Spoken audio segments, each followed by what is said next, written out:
Hello, everyone, and welcome to the Happiness Journey with Dr. Dan podcast, where every journey is worth living.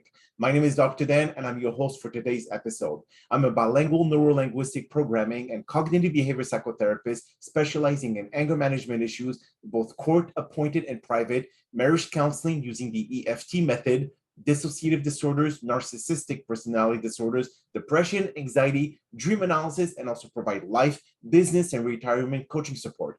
I provide individual one-on-one session in both French or English and also do group settings. If you need any assistance, reach out to DMB Therapy and Coaching Services at 301-325-1550, and our website can be found at lifecoachdanamzalag.com. Today, I'm very excited to have for our 7th episode of season 13, a special guest, author, and confident expert, Mike Acker. And just like every of my past episode, I will leave it up to the guests to properly introduce themselves, as no one can do a better job. Mike, the floor is yours. Hey, thank you so much, Dr. Dan. Yeah, Mike Acker here. I am an author of 8 books, something like 7 workbooks, and then some other stuff as well. So almost 20, traditionally published, hybrid published, self-published. And my first book is the top-rated book in the world on the topic of overcoming fear speaking. So I am an author. I'm an executive coach. I'll fly out and meet with different clients around the United States and even elsewhere sometimes to work with them, and a keynote and TEDx speaker. All of this, my whole goal is helping people realize their potential. And I'm super excited to be here with you, Dan. Appreciate it. Thank you so much for being here today. So this is one of the major questions that most people who are in an executive position that they need to speak to their staff, they have what we call the imposter syndrome. Mm-hmm. So if you could just clarify that to our listeners, and also what stems from the imposter syndrome, especially if they have reached a high level in the hierarchy of the company, but yet still feel that, who am I cheating or who am I trying to fool here? So if you could clarify that. Yeah, the imposter syndrome is this idea that everyone else belongs, but you don't. You're in the same room with them, but you're not really part of them. So if you think like a spy movie, a spy goes in and everybody else belongs, and the spy is pretending he's an imposter. He's not really part of that group that he's infiltrating, but he is pretending to be so. And yet that spy still does it with extreme confidence. In our case, the imposters don't feel like they are belonging. People buy into them. They've been given a seat at the table. They've been hired for that role. They've been elevated to a position. They have started that new professional career. They're in that room, but they feel like they don't belong. Now, here is the core area, and I talk about this in the book that's coming out in December. I talk about this, that the core issue of being an imposter is an issue of value. That here we are, we're in a room with about 10 other people, and we don't feel like we're quite as valuable as they are in this organization. Or we just got promoted to an executive role, and we don't feel like the value is there. Now, there are 2 ways to quickly get rid of this: arrogance and apathy. Now, those are not great ways to build confidence, but they do build confidence. So I want you to think about being in that room with 10 other people, 20 other people. You get elevated, and there's that one person who they think their value is super high. And as a result of it, they lack no confidence. They don't feel like an imposter. In fact, they might be one of the reasons why you feel like an imposter. And then there's other people who just don't care. I don't care what people think about me, for good or bad. I don't care if I get the job or don't get the job. I just don't care. So there are some apathetic and arrogant people out there, but most people come into a role, and especially when they're newer into it, they feel like others have value than they don't. They feel like the executive team has the value. They feel like their established colleagues have the value. They feel like that person has a value. And me, well, I'm just whatever it is. So if you've ever heard yourself say, I'm just, then you likely have suffered some degree of imposter syndrome. Beautiful. Now here, I'm sure that you've heard this say before, Mike. If you're the smartest person in the room, you're in the wrong room, right? Yeah. So, but here, how I can feel that it contradicts the imposter syndrome. And let me tell you why, and maybe you may agree or disagree. So if you're the smartest person in the room, you're in the wrong room. So that means that you want to learn from other people that Mhm. are smarter so you could actually absorb that information. But then that does not feed the fact that you are less valuable because you're not the smartest person in the room, because people will come to see you speak. They come to be able to get some information from you, some inspiration words or whatever it is, and to be able to learn on how to become more confident doing public speaking. So theoretically or technically, you are the smartest person in the room because people come to pay to see you or hear you speak. But if Right. you go into a room where you are not, you're the smartest person there, then you are in that wrong room. So how does that feed from each other? Yeah, it's very interesting because I go into places all the time where, in terms of the industry, I have no idea about the marketing industry in the specific way. Or I've been in some automotive industry trade sessions or the food selling, and I don't know. So there's an area that I am completely not belonging in that sense. And others come to me, and that might be the same way. Here's what we need to realize is that our value does not have to be the same value as others. We're brought to the table not because we know it all, but maybe because we know a lot in our area. I think about even in the medical profession. You don't have one doctor who knows every single thing. You have a whole bunch of specialists, Yes. and yet they know their value in that area. Cardiology, or maybe an x-ray tech, or the nurse, and you have different parts of the medical profession working together for the best part. Same with sports. You don't have every single person be a perfect goalie. You want a great goalie who knows a lot in the area, knows their value in that area. Now, if you were to put that person as a striker, well, they probably do okay, but not great. And so what you want to know, even there's a lot of ways to overcome the imposter syndrome, but focusing on this, know what you know well and know your value in that area in and of itself, not in comparison to others. Okay. You even hinted at something right there, like there's that almost that comparison to others. And the moment you find yourself comparing yourself with others and competing with others, when you compare and compete, you'll always live in defeat. And so you want to move away from that kind of negative, am I valuable in comparison to them, and really know your area, get better in your area, and then you will realize your value and feel like you belong. If I'm in a room with a whole bunch of other communication experts, and maybe they're much more established in this, they've been doing this and this and this, I'm going to know that maybe that person knows body language more than I do, and that person knows negotiation more than I. But even in that realm of communication, which seems like it's a small bucket, there's lots of different areas. And so I'll go in and go, okay, well, let's talk about overcoming nervousness. Now that's going to be an area where I specialize in, versus I'm okay in some of these other areas. I can play them, I can do well, but next to that PhD expert professor from whatever university, I might not be the expert as that person, and I shouldn't try to compare myself to them. True. So let's jump into that DeLorean time machine for a minute here, going to the past. And what brought you to become the person that you are today? I'm sure that the confidence part must have been a struggle for you as well, Mike, as you were younger, that brought you to become, like an expert in that field, as we all become an expert in the field for something that we lacked before. So what really pushed you to say, you know what, that's something that I'd like to go in? Yeah. So thankfully, I have two parents who had a lot of confidence. And yet when I was brought into the world, I had a speech impediment early on. And so I cannot often be understood.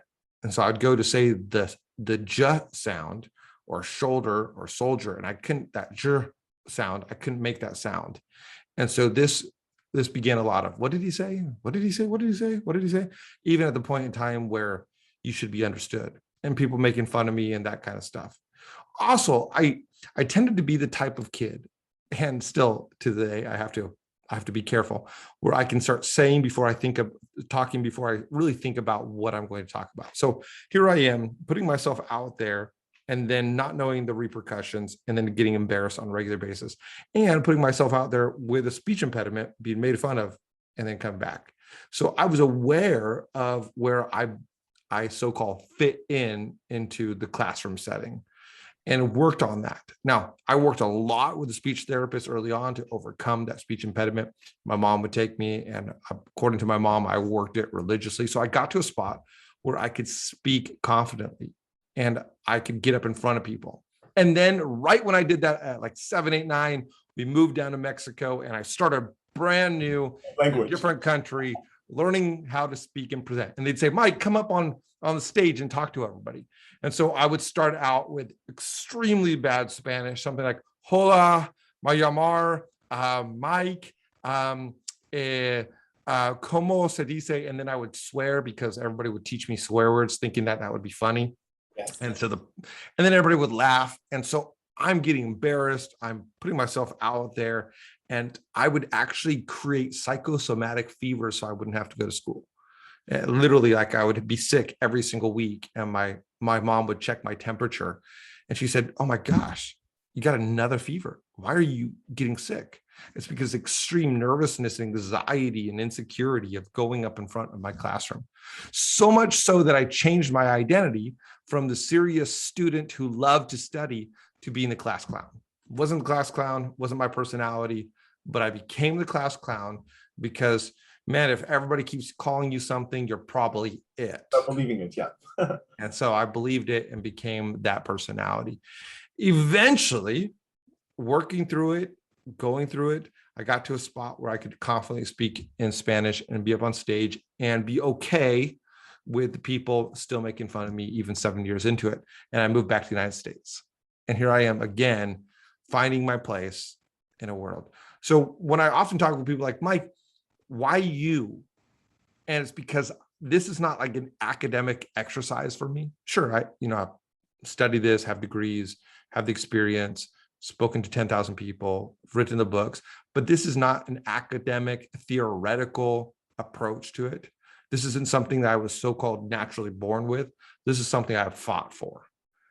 And as someone who has fought for it to overcome it, I'm able to work with people right here and say, hey, wherever you are in your confidence, you can get through. So if, let's say because most of your books were written based on public speaking, etc. But if it's someone just that doesn't have a position of authority, doesn't need to do public speaking, but just interact one-on-one with people, especially if they have like a speech impediment or they stutter, whatever it is, that's something that it's not like a weight loss, which you could just go to the gym, eat better, and you lose it.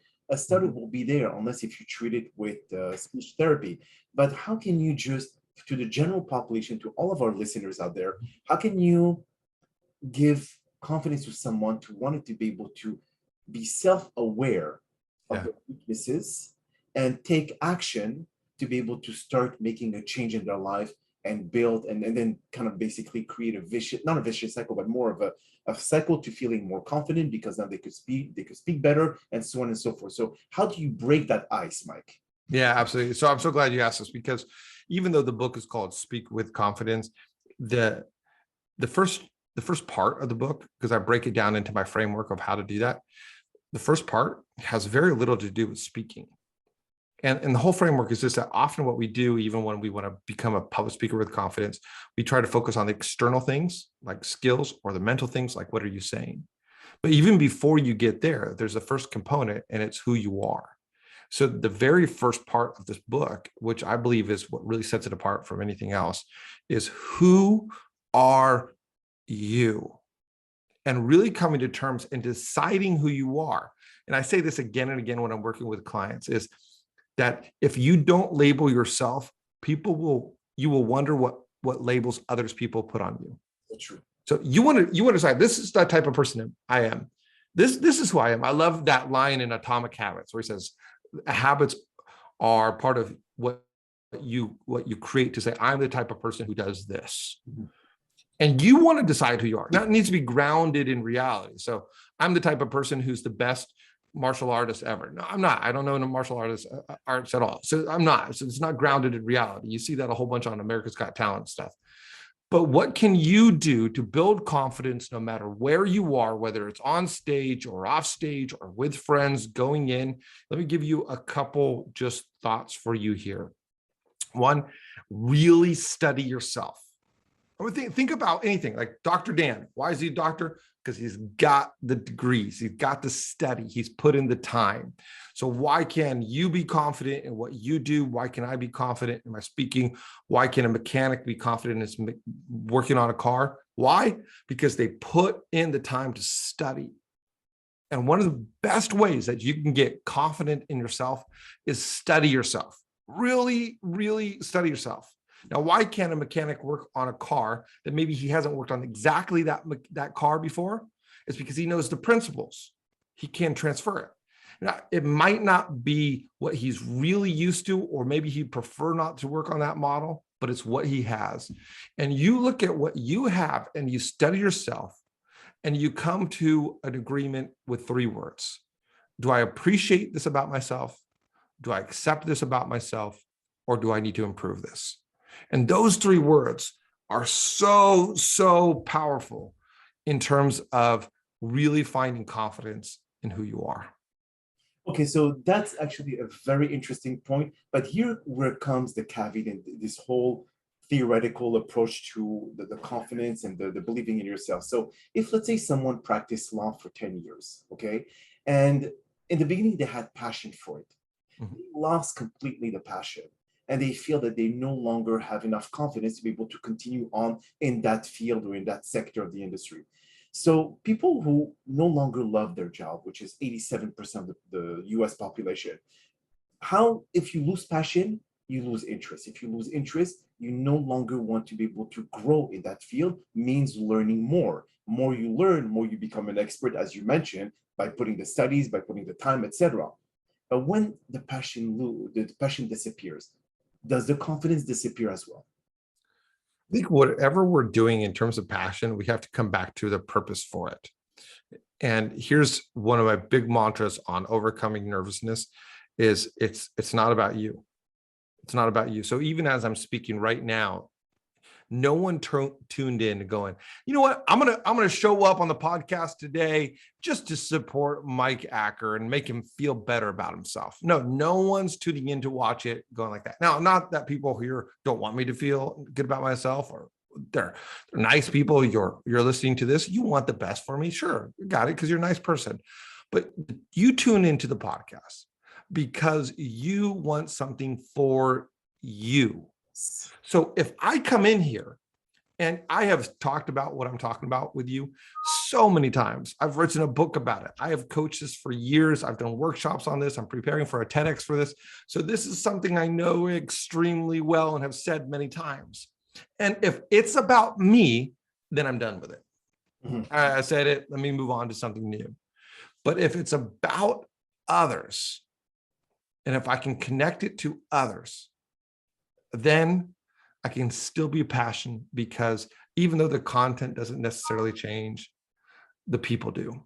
And think about going back to the medical profession, as I'm looking at your name, doctor, right? And a doctor can treat the same thing again and again and again, and really becomes an expert and almost bored with the issue of maybe cardiology, but not bored with the person who comes in front of him and says, I need help. This is what's going on. And so if you can connect what you do with the people that it serves, then you can hold on to the passion. And if you can't, and I get it, sometimes there is compassion fatigue. And so if you can't, then it's time to say, okay, let's let a different generation raise up in this area and on to something new. Very interesting. So do you think that most of what we need to focus on when it comes to public speaking and all, or even interacting with one-on-one, is the building the rapport with that other person? And then this is how you could actually feel more comfortable, because like when you're on stage on TEDx, okay, for example, and there's like 5,000 people like looking at you, okay, is there a way, or is there a technique that you use to feel like this is not a crowd of 5,000 people, it's like one person with 5,000 people in it? So it's like so is there a way or a strategy that you use that will make them feel like, okay, I'm not in front of so many people, I'm going to stare at one and I'm going to focus at that one?